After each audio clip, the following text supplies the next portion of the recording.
باللہ من الشیطان اللعین الرجیم بسم اللہ الرحمن الرحیم الحمدللہ الذی ذکرہ لشرف الذاکرین وشکرہ فوق للشاکرین وطاعتہ نجاتا للمطیعین الصلاة والسلام علی رسول الثقلین محبوب رب المشرقین و رب المغربین ولی الدارین امام القبلتین جد الحسن والحسین ابی القاسم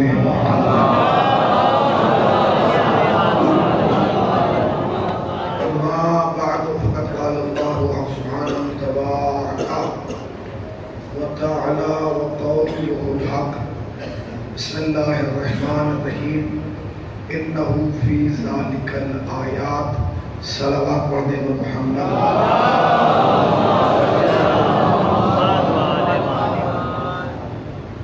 انتہائی واجب احترام عزاداران سید الشہداء اور ماتمداران مظلوم کربلا 1400 برس سے یہ قانون اور یہ دستور بنا ہوا ہے کہ جب بھی محرم کا چاند آسمان پر نظر آتا ہے عاشقان مولا عزاداران مولا ماتمداران مولا جہاں بھی حسین کے نام پر بلایا جاتا ہے وہاں جمع ہو جاتی ہیں.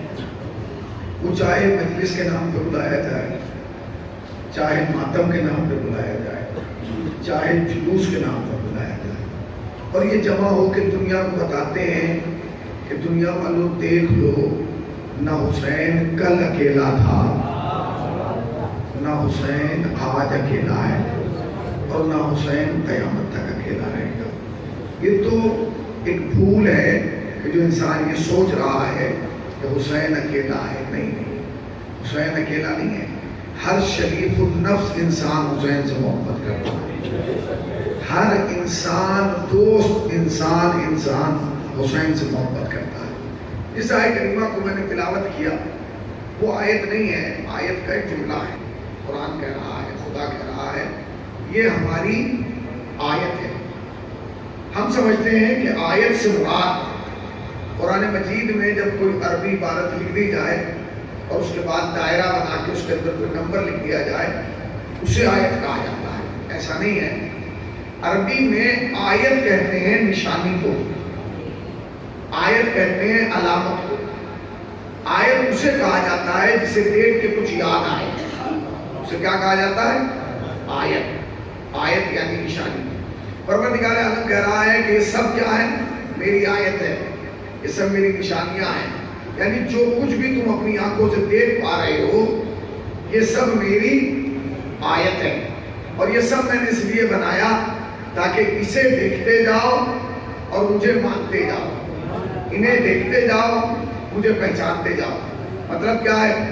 یہ زمین آیت ہے، یہ آسمان آیت ہے، یہ چلتی ہوئی ہوائیں آیت ہے، یہ بلندوں والا پہاڑ آیت ہے، یہ دریا آیت ہے، یہ درخت آیت ہے، یہ کلیاں آیت ہیں، یہ پھول آیت ہیں، یہ چرندے آیت ہیں، یہ پرندے آیت ہیں. یہ سب چیزیں آیت ہیں.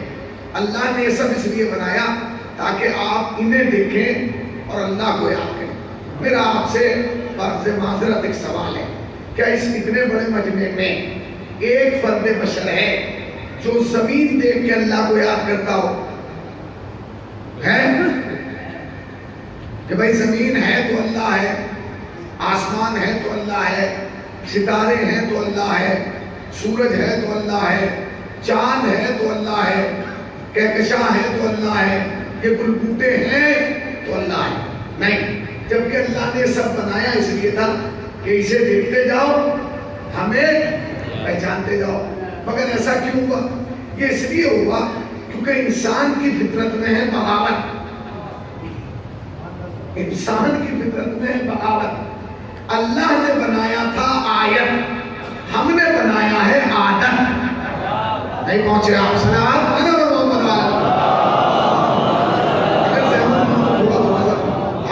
ذرا سا یہ خلاقت کو ہو جائے تو بہتر ہوگا. ذرا سا آگے آ جائیے. کون صلوات پڑھے محمد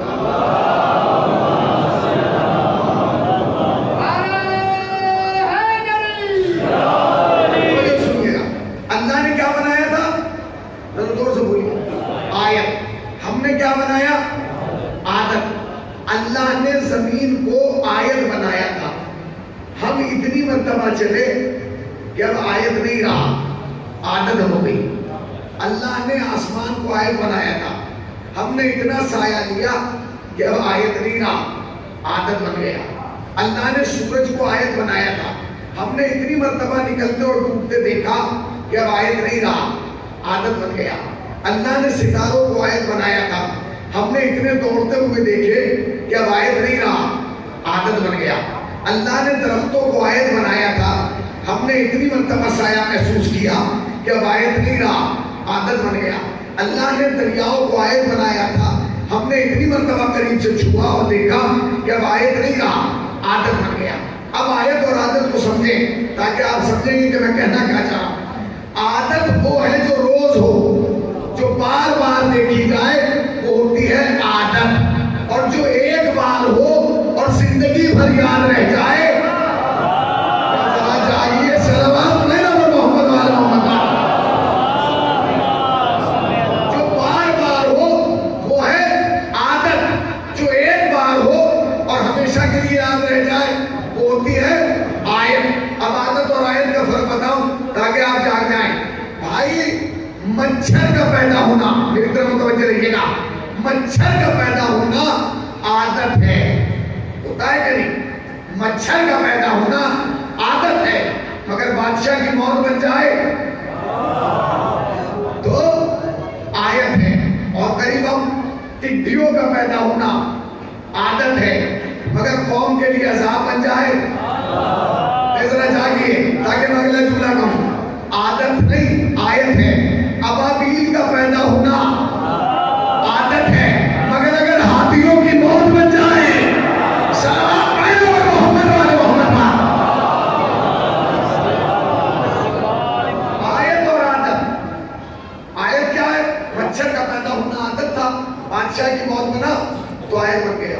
ابابیل کا پیدا ہونا عادت تھا، ہاتھیوں کی موت بنا تو آیت بن گیا. ٹڈیوں کا پیدا ہونا عادت تھا، مگر اگر قوم کے لیے عذاب بنا تو اب میں پھر کہتا ہوں، عادت وہ جو روز ہو، آیت وہ جو ایک بار ہو اور یاد رہ جائے. اب آیت اور عادت کا فرق بتاؤں. ستارے کا آسمان پہ چمکنا، ذرا جاگیے، ستارے کا آسمان پہ چمکنا عادت ہے، مگر اگر وہ دروازے پہ آ جائے، سلام علیکم محمد والے محمد. ستارے کا آسمان پہ چمکنا عادت ہے، اور اگر وہ زمین پہ آئے تو آیت ہے. اور ایک اور جملہ کہوں، گھر میں دروازے سے آنا، یا اللہ زندہ باد حسین کو زندہ باد. گھر میں دروازے سے آنا عادت ہے، اور اگر دیوار میں در بنے، سلام علیکم محمد والے محمد. کیا ہے؟ آیت ہے. آیت ہے سورج کا آج ڈوب کے کل نکلنا عادت ہے. اور اگر کوئی اشارے پہ بلا لائے، اور قریب آؤں تاکہ عادت اور آیت کا فرق سمجھ آئے. آسمان سے بارش کا آنا عادت ہے، اور اگر تلوار آ جائے تو آیت ہے. اور جملہ کہہ دوں، سر کٹنے کے بعد خاموش ہو جانا عادت ہے، اور اگر کوئی موقع سینہ پہ بول دے، سلام علیکم محمد والے محمد. آیت اور عادت، یہ یاد رکھیے، انسان اپنی عادت پر زندہ رہتا ہے. عادت کے علاوہ کوئی چیز اسے زندہ نہیں رکھتی. اچھائی بھی عادت پہ زندہ رہتی ہے، اور برائی بھی عادت پہ زندہ رہتی ہے. کیا غلط کہہ رہا ہوں؟ انسان جب مرتا ہے تو کیا چھوڑ کے جاتا ہے؟ عادت. لوگ اس کی عادت کی وجہ سے اس کو یاد کرتے ہیں. بڑی اچھی عادت کے تھے، بہت بری عادت کے تھے، بہت سچ بولتے تھے، بہت جھوٹ بولتے تھے، بڑی محبت کرتے تھے، بھائی بڑی نفرت کرتے تھے. جب ملتے تھے مسکرا کے ملتے تھے، جب ملتے تھے گالیاں دیتے تھے. تو عادتیں تو دونوں چل رہی ہیں نا. اس کا مطلب کیا ہے کہ اگر ہم نے ان 10 دنوں میں، ان 15 دنوں میں، یا اس 2.25 مہینے میں اپنے اندر ایک بھی اچھی عادت پیدا نہ کی تو یہ سمجھ لیجیے کہ ہم مجلس میں آئے ضرور ہیں. کہاں بیٹھے ہیں بھائی؟ مجلس میں آئے ضرور ہیں مگر لے کے کچھ نہیں گئے. اب کل کے زمانے میں اور آج کے زمانے میں فرق سمجھ لیا. اب سے 20 سال پہلے جب مجلس ہوتی تھی اور چھوٹا سا بچہ مجلس میں آتا تھا اور وہ مجلس سے واپس جاتا تھا تو جب گھر میں داخل ہوتا تھا تو ماں پہلا سوال کرتی تھی، یہ بتا میرے لال تبرک میں کیا لایا ہے؟ کیونکہ یہ علامت ہوتی تھی کہ مجلس ہو کے آیا ہے. تبرک نہیں پوچھا جاتا تھا، یہ پوچھا جاتا تھا کہ تو مجلس گیا تھا تو تبرک لایا؟ تبرک علامت مجلس بنا.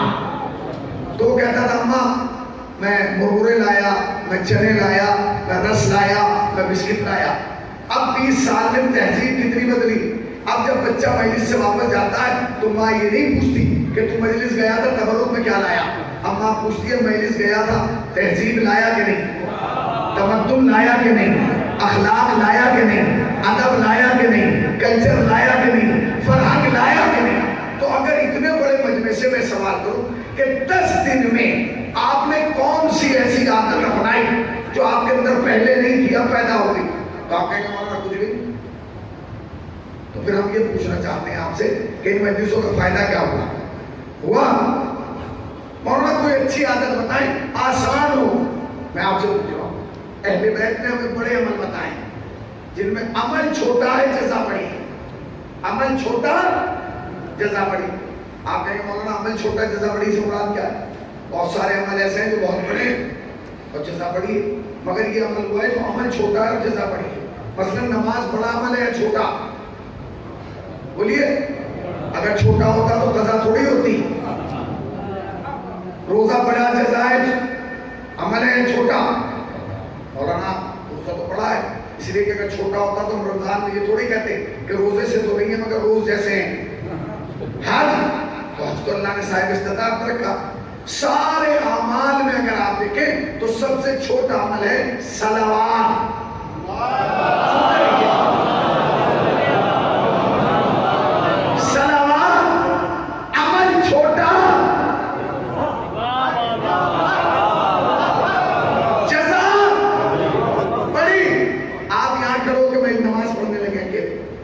گارنٹی نہیں ہے قبول ہونا ہو. آپ مسجد میں جا کے پڑھیں، گارنٹی نہیں ہے کہ قبول ہو یا نہ ہو. ثواب میں فرق رہے گا، یہاں کا کچھ اور ہوگا، وہاں کا کچھ اور ہوگا، گھر کا کچھ اور ہوگا. مگر اگر آپ جماعت میں پڑھیں تو کنفرم قبول، بارگاہ خداوندی میں قبول. کیوں کہ اس لیے کیونکہ اب جماعت ہے. جماعت کا کیا مطلب ہے؟ جماعت میں 50 آدمی تھے، ایک کی قبول تو سب کی قبول، ایک کی قبول تو سب کی قبول. اب وہ قبول کس کی ہے؟ کہ جو بھی ہمارا شریک تھا کسی کی ہو گئی، میری نہیں ہوئی. میرے ساتھ آپ کھڑے تھے، نارائن صاحب کی ہو گئی، ان کی ہو گئی، حسین بھائی کی ہو گئی، ان کی ہو گئی. ایک کی قبول ہو گئی تو سب کی قبول ہو گئی. تو جماعت اس لیے قبول ہو جاتی ہے کیونکہ اس میں ہم جیسا شریک ہوتا ہے. تو جس عمل میں ہم جیسے شریک ہو وہ تو خدا قبول کر لیتا ہے. تو جس عمل میں خود اللہ شریک ہے، جس عمل میں خود اللہ شریک ہے. معصوم نے فرمایا کہ صلوات ایک وہ واحد عمل ہے، یاد رکھیے گا دنیا میں جتنے عمل ہیں وہ عجیب و غریب ہیں. آپ اگر نماز پڑھیں گے تو یہ والا جو ہے یہ لکھے گا کہ پڑھ رہے ہیں، یہ نہیں لکھے گا. یہ جب لکھے گا جب آپ قضا کریں گے، یہ جب لکھے گا جب آپ روزہ رکھیں گے، یہ جب لکھے گا جب آپ روزہ نہیں رکھیں گے، یہ جب لکھے گا. یہ دونوں جو بیٹھے ہوئے ہیں لکھنے والے، یہ دونوں جب مصروف ہوتے ہیں تو ایک وقت میں ہوتا ہے، ایک وقت میں. کبھی دونوں ایک ساتھ نہیں ہوتے. جانتے کیوں؟ اس لیے کہ جب آپ سچ بولیں گے تو جھوٹ نہیں بولیں گے، جب جھوٹ بولیں گے تو سچ نہیں بولیں گے. بھائی انسان ایک وقت میں اچھائی کرے گا یا برائی کرے گا، یا لوٹے گا یا بانٹے گا. ایسے تھوڑی ہے کہ لوٹ بھی رہا اور بانٹ بھی رہا. اہل بیت نے کہا یہ واحد عمل ہے صلوات، کہ جب کوئی پڑھتا ہے اور بھیجتا ہے تو یہ دونوں مصروف ہو جاتے ہیں. والا دونوں کیسے مصروف ہوتے ہیں؟ کیسے مصروف ہوتے ہیں؟ یہ لکھنے پہ مصروف ہو جاتا ہے، یہ مٹانے پہ مصروف ہو جاتا ہے. صلوات میں محمد والے محمد